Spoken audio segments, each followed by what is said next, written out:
जल्दी बुलाकर लाओ। बादशाह अकबर एक सुबह उठते ही अपनी दाढ़ी खुजलाते हुए बोले, अरे कोई है। तुरंत सेवक हाजिर हुआ।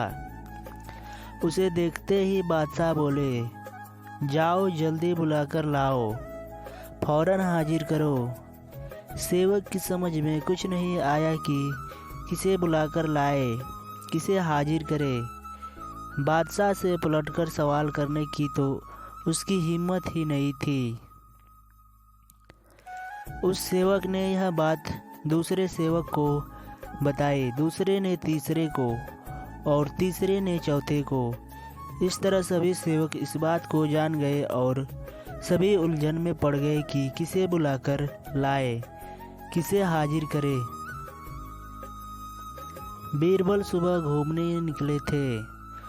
उन्होंने बादशाह के निजी सेवकों को भाग दौड़ करते देखा तो समझ गए कि जरूर बादशाह ने कोई अनोखा काम बता दिया होगा जो इनकी समझ से बाहर है। उन्होंने एक सेवक को बुलाकर पूछा, क्या बात है, यह भाग दौड़ किस लिए हो रही है। सेवक ने बीरबल को सारी बात बताई। महाराज हमारी रक्षा करे, हम समझ नहीं पा रहे कि किसे बुलाना है। अगर जल्दी बुलाकर नहीं ले गए तो हम पर आफत आ जाएगी। बीरबल ने पूछा, यह बताओ कि हुक्म देते समय बादशाह क्या कर रहे थे।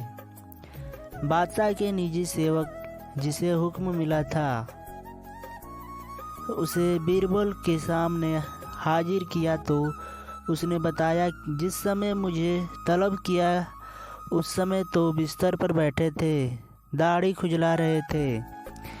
बीरबल तुरंत सारी बात समझ गए और उनके होठों पर मुस्कान भर आई। फिर उन्होंने उस सेवक से कहा, तुम हजाम को ले जाओ। सेवक हजाम को बुलाकर लाया और उसे बादशाह के सामने हाजिर कर दिया।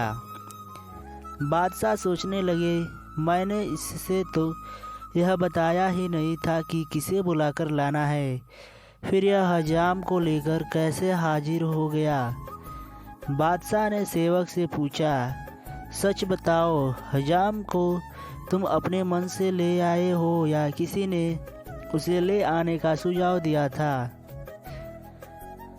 सेवक घबरा गया, लेकिन बताए बिना भी तो छुटकारा नहीं था। बोला, बीरबल ने सुझाव दिया था। जहाँ पना बादशाह बीरबल की बुद्धि पर खुश हो गया।